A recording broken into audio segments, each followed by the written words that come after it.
Il a tout ramené. J'ai l'impression que ça sature même dans mon oreille.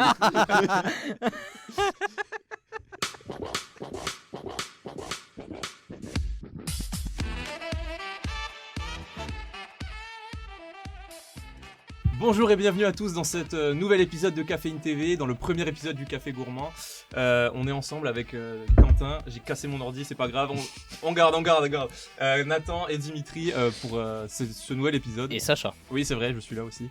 Donc on va parler un peu de tout, discussion, débat, recommandations aussi surtout. Ouais. On a plein de choses de quoi on va discuter. Donc, je te laisse commencer Dimitri, on a envie de parler d'un peu de musique je crois. Voilà, donc on va commencer avec un peu de musique, avec mon second groupe préféré qui s'appelle Japan et qui sort ce mois-ci l'édition remasterisée deluxe de son album Quiet Life. Donc le groupe, qui c'est? Donc Japan, c'est un groupe londonais formé par David Sylvian, Mick Karn qui s'occupe de la basse et du saxophone, Steve Johnson à la batterie, Richard Barbieri au synthé et Rob Dean qui était le guitariste avant qu'il le quitte à partir du 4e album. Ils débutent en 1974 à Londres et leurs premiers albums un peu glam rock, Adolescent Sex et Obscure Alternatives en 1978 sont un peu sans succès en Grande-Bretagne, mais et c'est quand même très drôle, ont du succès au Japon. L'album donc Quiet Life, après un changement de style développé par la collaboration avec Giorgio Moroder pour leur titre Life in Tokyo, qui était un 45 tours qui a eu un bon succès quand même. Ils ont décidé de sortir Quiet Life, un album New Wave qui change de leur style glam rock, qui a été distribué en 1979 par Ansa Records. Il est produit par John Punter, qui est le producteur de Roxy Music, et il est écrit par David Sylvian entièrement, comme tous les autres albums d'ailleurs. Il est certifié disque d'or par la British Phonographic Industry en 1984. Et il est remasterisé en 2001 et en 2004 en CD. Malgré un début difficile, l'album s'est fait quand même une grosse place dans l'histoire de la musique et de la New Wave, notamment 428e dans le livre des 1001 albums qu'il faut avoir écouté dans sa vie, aux côtés de London Calling des Clash et de Broken English de Marianne Faithfull. L'édition de luxe, elle est composée de quoi? Elle a été remasterisée en 2020 pour donc mars 2021 par BMG. Elle est composée d'un vinyle de l'album remasterisé, un CD de l'album remasterisé aussi, un CD de remix inédit par John Punter et Steve Nye, un CD de version live inédite de titres des 3 premiers albums de Live in Japan et Live at Bokudan le 27 mars 1980, et d'un livret collector avec des photos, leur histoire et quelques trucs sur les membres du groupe. Et t'as des sons dans l'album qu'il faut écouter selon toi Alors, selon moi, ouais, pour bien entendre la magnifique basse de Mick Karn, Quiet Life et éponyme à l'album est incroyable. Il y a aussi Alien qui est pas très très connu de l'album Quiet Life, qui est vraiment cool. The Night Porter qui est un morceau de 7 minutes mais qui est hyper bien, et si vous voulez vous reposer, il est vraiment très très cool. C'est au piano, c'est vraiment super. Et sinon je vous recommande à peu près tout le dernier album qui est vraiment très très bien et qui s'inspire de la culture chinoise, qui parle de la Chine communiste, Cantonese Boy par exemple, ou Visions of China. Après si je devais les recommander, je les recommanderais tous. Ouais. Même si voilà, parle. même si après les 2 premiers albums changent radicalement des 3 derniers. Et c'est trouvable sur Spotify du coup? Ouais, ils sont tous disponibles sur Spotify, et l'album en édition deluxe est aussi disponible sur Spotify avec tous les titres des lives, etc. qui sont disponibles dans les autres CD. Eh ben on mettra l'album sur le Discord, du coup n'hésitez pas encore à nous suivre, on mettra les liens dans la description encore. Donc ça c'était pour la partie musique, du coup t'as une autre chronique. T'as autre chose à parler, un autre sujet. Ouais, un peu de jeux vidéo. Donc avec un mode qui a fait polémique maintenant il y a quelques mois, qui est sorti, Fallout The Frontier, qui est un mode pour le jeu Fallout New Vegas. 7 ans de développement pour ce mode. C'était un mode qui promettait beaucoup de choses, qui a d'ailleurs fait pas mal de choses, l'ajout d'une map très très complète, d'armes, de personnages entièrement doublés en anglais par des gens soit professionnels soit amateurs, d'une nouvelle histoire de plus de 65 heures, dont 3 arcs différents d'environ 15 heures par arc, et de véhicules contrôlables et contrôlés qui ne sont pas disponibles dans aucun jeu Fallout, quoi. Donc c'était vraiment une grosse révolution. Il y a aussi une modification de l'intelligence artificielle, c'était vraiment très poussé. Pourquoi ça n'a pas marché? Alors pourquoi ça n'a pas marché? Déjà le scénario bah, c'est un raté complet, quoi. Le scénario, il est bien trop inspiré en fait d'autres jeux comme Metal Gear Solid, Dead Space, Call of Duty Modern Warfare aussi, ou Spec Ops The Line. Petit côté moderne, un peu futuriste. Alors ça reste quand même dans la thématique Fallout, mais en fait c'est juste le scénario qui est trop pompé. Le schéma du scénario, ok. Et à un moment même, ils vont dans l'espace. Enfin, c'est. Ouais, d'accord. C'est vraiment ça très, part à Mazamé. ça part à Mazamé, c'est ça. Je vous dis, je vais le caler toute la vidéo. Il y a beaucoup de références abusives qui rajoutent une couche de Nutella sur le beurre, comme je dirais. Une petite cerise sur le Alors, gros tas de attends, merde. je vais en parler, mais le Nutella sur le beurre, c'est très bon. Je suis désolé. Je préfère l'expression une petite cerise sur le gros tas de merde. Ça, C'est plus accurate. Voilà, t'as Dimitri qui essaye de faire classe et t'as Quentin qui. Tout va bien. Il y a aussi quand même beaucoup de personnages intéressants, hein, des personnages qui ont une histoire assez complète, qui sont vraiment bien doublés. Je pense notamment à un compagnon, je me rappelle plus le nom, mais qu'on peut sauver à un moment, et puis vraiment elle est vraiment bien doublée avec une histoire très intéressante. Et c'est dommage que tout ça soit écrasé par des moments très mauvais, quoi. Les choix, ça y a joué aussi, hein, parce que bon, on autorise à rejoindre un groupe d'esclavagistes, donc la Légion, qui est déjà présente dans New Vegas de base, mais pas rejoindre un gouvernement tyrannique qui est l'Enclave, qui est normalement une faction majeure de Fallout en entier en fait. Il y a aussi des détails douteux comme là on a une photo, hein, le préservatif usagé au sol. Ça me bute, je suis désolé. Il y a aussi la capacité spéciale de compagnon amenant à la zoophilie, hein, entre elle et son chien. Non, tu descends encore un peu. Pardon. Juste après. Voilà, celle-là. Parce que on dirait que du coup la compagnon aime beaucoup trop son chien, hein. Bon, on peut se douter ce qui se passe avec son chien, quoi. Il y a aussi l'esclavagisme poussé avec America, qui est une jeune adulte, hein, elle vient à peine d'avoir 18 ans, et on peut la déstabiliser mentalement en lui faisant croire des choses horribles et en la poussant à devenir notre Little Slave Girl, comme il dirait dans le jeu. Il y a aussi possibilité d'avoir des relations sexuelles avec des monstres, dont l'écorcheur. Merci m'a la toujours attiré, communauté personnellement. Fury. Et on a aussi d'autres fétichismes comme le fétichisme des pieds. Enfin bref, Pourquoi tu me regardes quand tu dis ça? ça y va. Je déteste ça. On ne vise personne, mais bon. Cet épisode est aussi source de révélation. On a aussi une grosse polémique avec Zoo the Skunk, qui a été un des grands déstabilisateurs du projet en fait, puisque il a posté du contenu pédopornographique sur son compte DeviantArt. Il était donc viré du staff, sauf qu'ils se sont rendus compte qu'il avait mis une salle secrète où il y avait des choses pas très Charlie directement sur le mode. Donc vous comprendrez que le mode a été un fiasco et qu'il a fait beaucoup parler de lui. D'ailleurs, le créateur du mode a décidé de partir après la polémique parce qu'il en a eu marre. Ça faisait 7 ans qu'il bossait sur un projet et le voir partir comme ça, ça l'a dégoûté. Ouais. Donc il date voilà. de quand le mode en question? Il est sorti il y a quelques mois et ça faisait 7 ans qu'il était en production. D'accord. Du coup, on va passer sur une actu, encore une chronique jeux vidéo. Nathan, Ouais. sur les sorties qu'on fait un peu parler du moment. Oui, il y a eu un Pokémon Direct il y a pas longtemps qui s'est déroulé. Donc on a eu plusieurs annonces par rapport à l'univers de Pokémon. Bon, Ouais. il y a eu une annonce d'un futur Pokémon Snap. Bon, je vais passer dessus. Mais par contre, il y a eu l'annonce d'un remake d'un jeu Pokémon que la communauté attendait depuis maintenant plusieurs années. Eh oui, attends. Attends. Oui, deux remakes, oui, parce que c'est Diamant et Perle. Oui. D'accord, ok, d'accord. C'est pas platine, tu vois. Oui, ouais, je vois. Du coup, donc, deux remakes qui ont été annoncés sur la 4e génération, donc Diamant et Perle. Donc ce sera Diamant étincelant et Perle scintillante, qui ont été annoncés donc pour fin 2021. Ouais. Et donc, voilà, toute la communauté était aux anges, mais on a eu les premières images du jeu, les aperçus, et on voit qu'il y a un style graphique assez spécial, notamment pour les personnages, qui ressemblent à des petits chibis, enfin vraiment à des grosses têtes, et du coup ça On dirait fait des beaucoup. boules avec des pattes. Ouais, voilà, ça fait C'est le beaucoup niveau parler. des dessins. Ça fait beaucoup parler Je te de. jure, là C'est sur mon- le screen, là, on dirait un mix entre Mario et Toad. On dirait un Je suis peu. désolé, C'est le niveau surtout, de mes dessins. Version miniature. Surtout, j'ai l'impression, on dirait un jeu portable sur un Ouais, portable. Ouais, Ouais, c'est ouais, vrai, ouais, c'est vrai, ça sur fait un peu téléphone. bizarre. Mais on dirait un peu que ça inspirait, tu sais, des vieux graphismes pixelisés, mais comme s'ils avaient Oui, voulu voilà. le faire en En fait, 3D. ouais, en ils ont, fait. ouais, voilà, ils ont voulu faire dans ce sens-là. Ouais.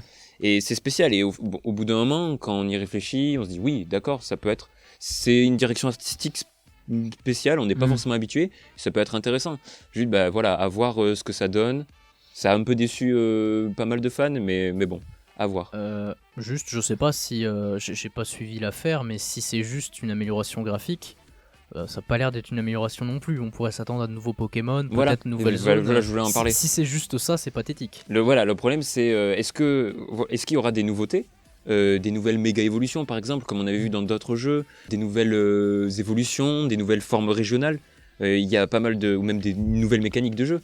Et j'ai peur que le jeu soit juste un remake simple du jeu de 2006. Personne attend, je me Sans- suis arrêté à noir et blanc, donc là tu me parles de choses qui sont hors de ma culture Je Pokémon. suis fan Pokémon, donc j'espère que certaines personnes me comprendront quand même. Vous voulez une anecdote? Vas-y. Ouais. Mon prénom c'est Sacha. Ouais. C'est bon.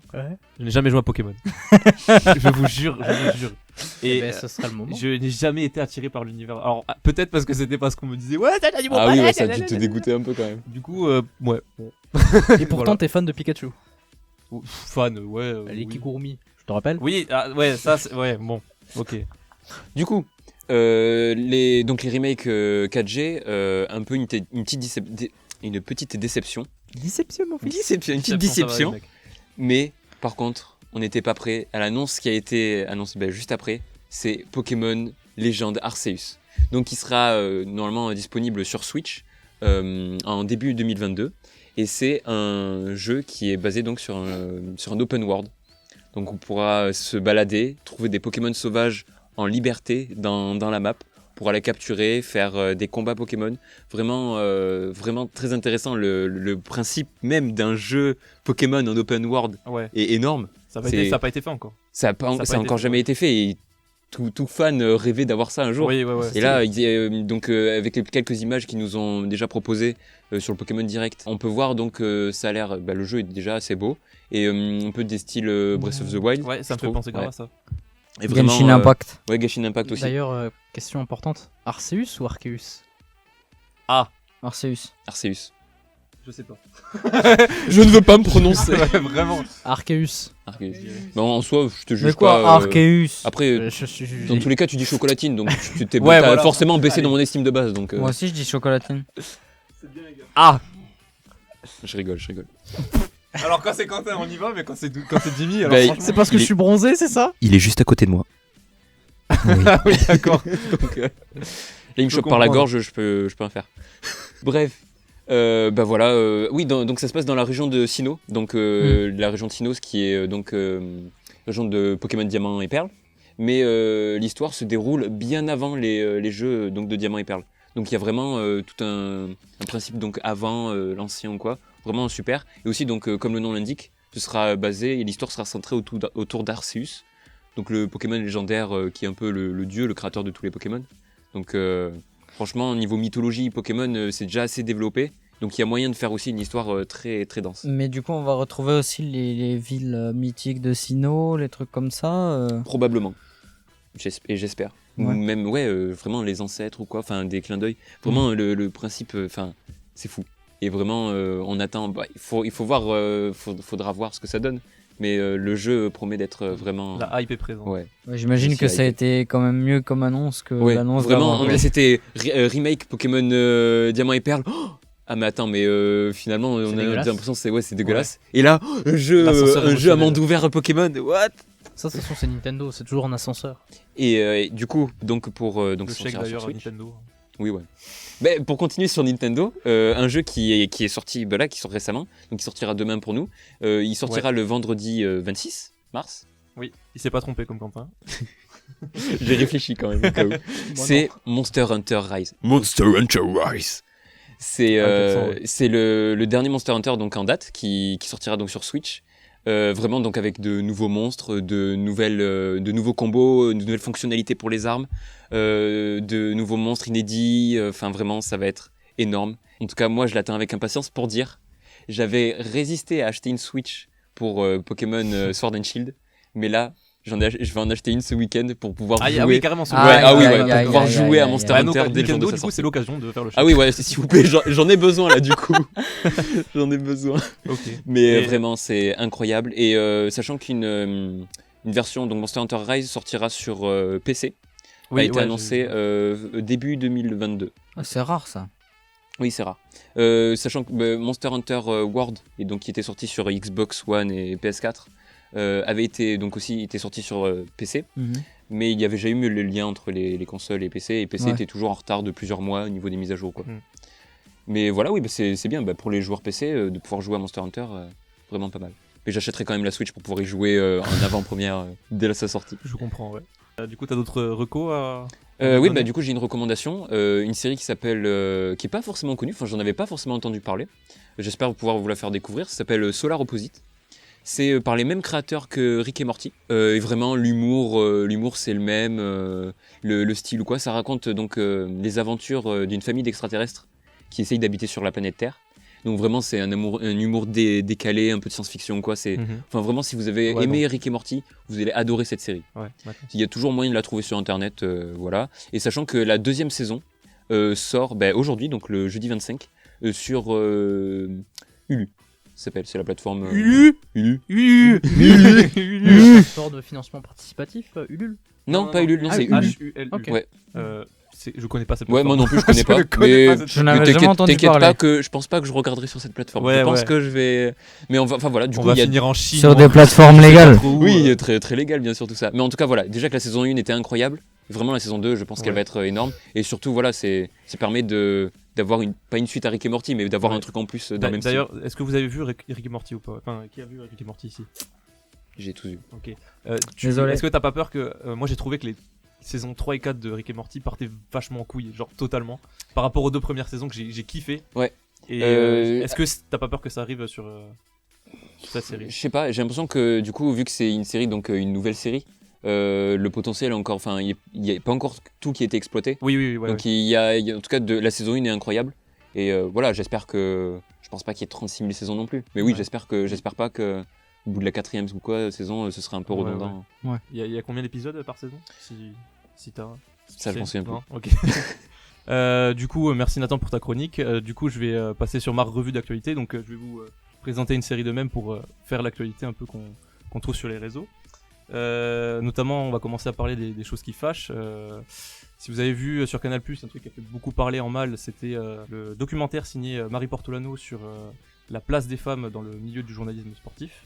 Et il y a eu un scandale sur le fait que une des scènes avec Pierre Ménès a été coupée par Canal+ pour préserver le journaliste. Dans cette scène qui a été montrée le lendemain sur TPMP, en présence de Pierre Ménès, ils ont montré un peu ce qui s'était passé et Ménès a eu des propos totalement misogynes, est revenu sur des faits qui étaient totalement déplacés à l'époque, qui avait embrassé une femme sur le plateau contre sa volonté et tout ça. Ouais, j'ai vu Bon, ça, le c'est soulevage de inadmissible. La enfin. vidéo elle a beaucoup circulé, je vais pas y revenir forcément dessus. Ouais. Et du coup, Ménès a justifié à des propos, oui, alors je m'en souviens plus trop, tout ça, comme ça. Donc, ce même explique totalement comment il a réagi. Que ça a entraîné une vague de protestation un peu dans les réseaux, notamment une nouvelle armée qui est arrivée. Vous savez de quoi je parle? Ouais. Les Pessi. Messi, crâne chauve. Tout simplement, partout dans une armée des commentaires. Donc si je résume, alors il y a quelqu'un qui m'a fait le résumé gentiment. Ils ont désactivé les commentaires de l'ambassade chinoise. En fait, c'est une armée. En fait, le but c'est d'aller sous les commentaires des posts et de polluer totalement ce qui se passe. Ils ont mis en privé la ministre qui sert à rien, donc entre guillemets Marlène Schiappa. C'est marrant parce que son nom de famille en italien veut dire courge. Courge, oui c'est vrai. Madame Courge. Il a fait vriller Jean Messia et Mila. Donc Jean Messia, vous allez voir après. Et ils ont presque réussi à désactiver le compte de Pierre Ménès, notamment avec ce qui s'était passé. Donc on a Pessimiste. Pessi sans sucre. Il y a Chep Pessi. Il y a Pessi Laden. Follow Harry, bien sûr. L'attaque des Pessi, si vous voulez.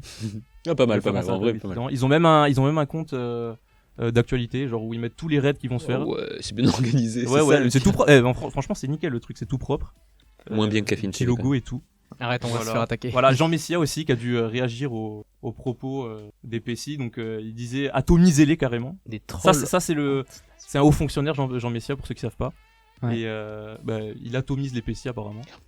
Et Trop après, fort. bon, il a voulu suivre le mouvement, donc miaule sans miauler, par exemple. Ou Reste digne. À qui À qui À qui Voilà. Après, on va parler un peu de musique si vous voulez. Niveau rap français, vendredi 19 mars, SCH, rappeur marseillais, qui a sorti son nouvel album.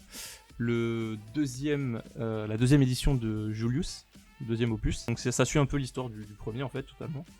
Et il a réussi à avoir 19 titres dans les premières places du top Spotify France pendant quelques heures. Dictature comme dit Culture. Il a fait 11 700 000 streams en 24 heures sur Spotify. Et du coup, il fait mieux que le nouvel album de Damso qui était QALF. Et notamment mieux que l'ultime album de Booba qui a fait parler parce que c'est son dernier album justement. Et il a célébré une grosse performance dans le Color Show. Si vous voulez bien voir la vidéo. J'attendais la réaction, ça n'a pas fait rire. Bref, bon voilà, dans Color Show, il a eu droit à son petit montrage de calbut. Donc voilà, Hamza qui est littéralement trop petit pour montrer sur le micro. J'avais vu ça sur internet et je croyais que c'était juste des montages pour se moquer des rappeurs ou quoi. Mais c'est Oui. totalement le cas. C'est un T'as- montage. t'as- Ah, mais c'était c'est un vrai montage. Mais Oui, je sais c'est un pas. montage. Ah, ok, d'accord. Oui, oui. Mais ah bah alors du coup c'est très bien En fait. fait, tous ceux qui Oui, passent c'est au très Color très bien Show, fait. tous ceux qui passent au Color Show, ils ont le droit à leur petit encalbut. Là, on a Frisk Orleans sur la D'accord. droite. Ok, bah du coup c'est bien monté. Bah, c'est très très bien fait. Ouais, c'est très très bien fait. Ouais. Je mettrai les références, enfin les auteurs des.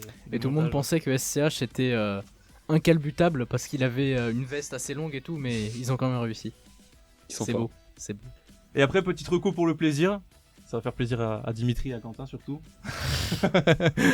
Ouais, Quentin il s'en souviendra plus, mais c'est pas Je l'ai grave. pas Parce que goûté. je l'ai bu celle-là en plus. Ouais, voilà. Je l'ai pas goûté. Donc petite bière, la Pick Me Up ça s'appelle. Alors c'est, on boit pas de la merde ici, hein. C'est Non. artisanal notamment. Il y a Doumi en régie. On n'est pas ça. comme Doumi à boire les vieilles les Maximators. les là. Ah, c'est Maximators là, Ouais, mais les il bières est plus- d'Amsterdam là. Bref, tout ça pour dire, la Pick Me Up en fait c'est une bière qui est brassée en France, près de Nancy, à Liverdun précisément. Ça vient de Piggy Brewing Company.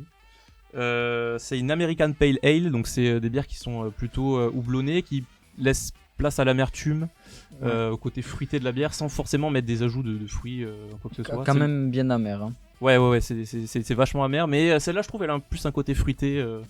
Le côté fruité ressort plus que l'amertume. Comparé on a affaire à un d'autres- expert. à d'autres IPA qui sont. On a affaire à un expert. Ouais, mec, non, c'est pas vrai. Voilà, j'en ai fini pour ma chronique. Qui veut faire la fin? Bah, c'est une fin, mesdames et messieurs. Merci de nous avoir suivis. Et à la prochaine pour un expresso ou Ouais, normalement c'est un café expresso. gourmand. le hein. prochain. Merci aussi la régie, Dumi à la prise de son et Flo en caméra. Inès pour la présence, merci Caméraman. Yes. Ouais, elle nous a surtout embêtés, mais Voilà, c'est bon, bah du coup à la prochaine fois et portez-vous bien. merci à vous. Salut.